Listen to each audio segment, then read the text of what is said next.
ਸਤਿ ਸ਼੍ਰੀ ਅਕਾਲ ਜੀ। ਅੱਜ ਸਾਡੀ ਟੂਡੇ 7 ਨਿਊਜ਼ ਦੀ ਟੀਮ ਪਹੁੰਚੀ ਹੈ ਹੁਸੈਨੀਵਾਲਾ ਬਾਰਡਰ, ਜਿੱਥੇ ਦੀ ਜਾਣਕਾਰੀ ਦਰਸ਼ਕਾਂ ਨਾਲ ਸਾਂਝੀ ਕੀਤੀ ਜਾਵੇਗੀ। ਆਓ ਤੁਹਾਨੂੰ ਦਿਖਾਉਂਦੇ ਹਾਂ ਹੁਸੈਨੀਵਾਲਾ ਬਾਰਡਰ ਦਾ ਇਤਿਹਾਸ।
सन 1947 में भारत और पाकिस्तान के विभाजन के बाद यह भूमि पाकिस्तान के पास चली गई, लेकिन ये हमारे शहीदों की भूमि होने के कारण 17 जनवरी 1961 को हमने पाकिस्तान के साथ एक समझौता किया, जिसके तहत पाकिस्तान ने ये भूमि हमें दे दी। इसके बदले हमने पाकिस्तान को सुलेमान के 12 गाँव दिए।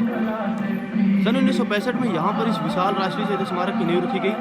सन 1968 में यह बनकर संपन्न हुआ, लेकिन 1971 में पाकिस्तान ने धोखे से हम पर हमला कर दिया और इस इलाके को अपने कब्जे में ले लिया। यहाँ पर इंटरनेशनल बॉर्डर होने के कारण पाकिस्तान को यह भूमि में वापस देनी पड़ी। सन 1973 में यहाँ पर पुनः समाधियों का निर्माण किया गया। ये फाउंडेशन स्टोन है। यहाँ पर कुल 5 समाधियाँ हैं। 3 यहाँ से बाएं शहीद ज्योत के सामने शहीद आजम भगत सिंह, राजगुरु और सुखदेव की। एक सामने मैदान के बीच में बटकेश्वर दत्त, और एक यहाँ से दाहिने जो नहीं दिख रही है मैदान के बीच में पंजाब माता की समाधि है। सामान्यतः बटकेश्वर दत्त के बारे में पूरा भारत और भली बात जानता है, लेकिन इनके बारे में चंद एक बातें बताना चाहूँगा। बटकेश्वर दत्त बंगाल के रहने वाले थे। उन्होंने भगत सिंह को बंगाली भाषा सिखाई थी, इसलिए इन्हें भगत सिंह का गुरु माना जाता है। 8 अप्रैल सन 1929 को हुए Delhi central assembly bomb blast का मास्टरमाइंड बटकेश्वर दत्त को माना जाता है, इसलिए इन्हें जेल जाना पड़ा। टीबी रोग होने के कारण इन्हें सन 1937 में जेल से आज़ाद कर दिया गया। इसके बाद इन्होंने सन 1942 में भारत छोड़ो आंदोलन में हिस्सा लिया, जिसके कारण इन्हें पुनः जेल में जाना पड़ा। सन 1947 में भारत और पाकिस्तान के विभाजन के बाद इन्हें जेल से आज़ाद कर दिया गया। इनकी मृत्यु सन 1965 में दिल्ली के एक अस्पताल में हुई।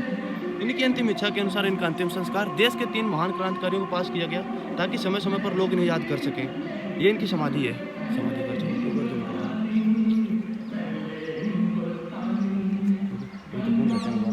शहीद ज्योत की सतह चढ़ेंगे, उस रास्ते पर सीधे चलाओ आगे जाओ।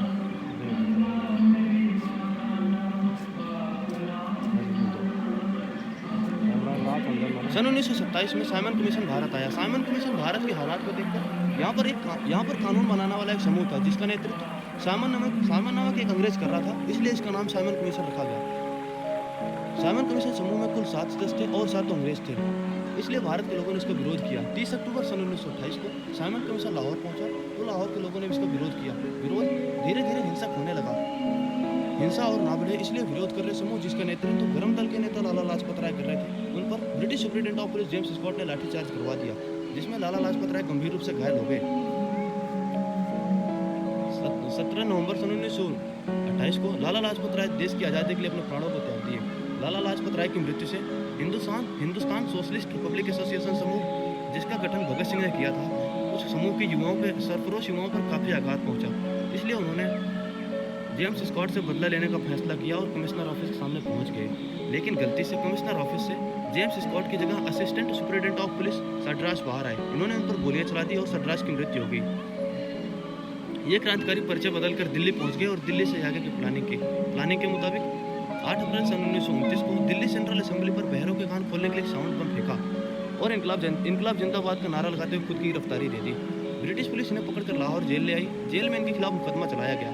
इन्होंने जेल में भूख हड़ताल की, ताकि कैदियों का रहन सहन और खान पान में सुधार किया जा सके। इन्होंने अपनी विचारधारा को कोर्ट के माध्यम से जनता तक पहुँचाया, ताकि क्रांति की आग ना बुझे। 14 फरवरी सन 1931 को कोर्ट ने इन्हें फांसी की सजा सुनाई, जिसकी तिथि 24 मार्च 1931 तय की गई। लेकिन जब लोगों को इस फांसी की सज़ा के बारे में पता चला तब उन्होंने फैसले का विरोध किया, जिससे डरकर ब्रिटिश पुलिस ने इन्हें तय तिथि से एक दिन पहले यानी 23 मार्च 1931 को फांसी के फंदे पर लटका दिए। ये क्रांतिकारी इनकलाब जिंदाबाद का नारा लगाते हुए फांसी के फंदे को चूम लिए और अपने प्राणों को त्याग दिया और हमेशा हमेशा के लिए अमर हो गए। उस फांसी की गोपनीयता को बनाए रखने के लिए ब्रिटिश पुलिस ने इनके मृत शरीर के टुकड़े टुकड़े करके जो ट्रेन आज़ादी से पहले लाहौर से फिरोजपुर के लिए आती थी उसमें इनके शरीर को डालकर सतलुज नदी के पास ले आए और जलाने लगे। लेकिन जैसे ही लोगों को पता चला तब उन्होंने वहाँ से ब्रिटिश पुलिस को भगा दिया और पूरे रीति रिवाज के साथ इनका अंतिम संस्कार किया। ये इनकी समाधि है।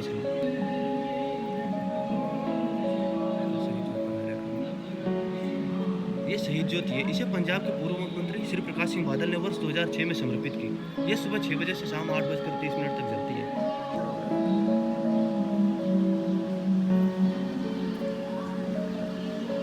ये दीवार पर आप गोलियों के निशान देख रहे हैं, ये 1971 इंडो पाक वार 1971 के हैं। उस समय 15 पंजाब रेजिमेंट की चार्ली कंपनी एक मीडियम मशीन गन लगी हुई थी, जिसके डेट कमांडर नायक सुरजीत सिंह थे। उन्होंने दुश्मन की इन्फेंट्री को 5 से 6 घंटे तक रोक के रखा था।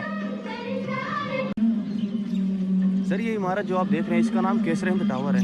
ऐसा ही एक टावर सतलुज नदी के उस पार है जिसका नाम फकरे हिंद टावर है। इन दोनों टावरों को एक ब्रिज जोड़ता था जिसका नाम केसर हिंद ब्रिज था। उस ब्रिज को बनाने की वजह एंग्लो सिख वार 2 में सिख साम्राज्य के खात्मे के बाद पंजाब प्रांत ब्रिटिश साम्राज्य के साथ मिल गया। ब्रिटिश साम्राज्य समय के साथ साथ अपने साम्राज्य का विस्तार करने लगा। अपने सैनिकों को मुंबई से पहाड़ तक भेजने के लिए ब्रिटिश साम्राज्य ने एक रेलवे लाइन का निर्माण किया, लेकिन बीच में सतलुज नदी होने के कारण उन्होंने एक ब्रिज का निर्माण किया जिसका नाम केसर हिंद ब्रिज था। इस ब्रिज में 90 स्तंभ थे। ब्रिज की लंबाई 4293 फीट थी। ब्रिज की लंबाई और सुंदरता के लिए ब्रिज के आरंभ में और अंत में 2 विशाल टावरों का निर्माण किया गया। एक मेरे सामने जिसका नाम केसर हिंद टावर और दूसरा नदी के उस पार है जिसका नाम फकरे हिंद टावर है। ਇਹ ਤੁਸੀਂ ਦੇਖ ਰਹੇ ਹੋ ਫਕਰੇ ਹਿੰਦ ਟਾਵਰ। ਫਕਰੇ ਹਿੰਦ ਟਾਵਰ ਜੋ ਸਤਲੁਜ ਨਦੀ ਦੇ ਦੂਜੇ ਪਾਰ ਹੈ। ਇਸ ਟਾਈਮ ਅਸੀਂ ਪਹੁੰਚ ਚੁੱਕੇ ਹਾਂ ਫਕਰੇ ਹਿੰਦ ਟਾਵਰ। ਦਿਖਾਉਂਦੇ ਹਾਂ ਤੁਹਾਨੂੰ ਇਹਦੀਆਂ ਲਾਈਵ ਤਸਵੀਰਾਂ।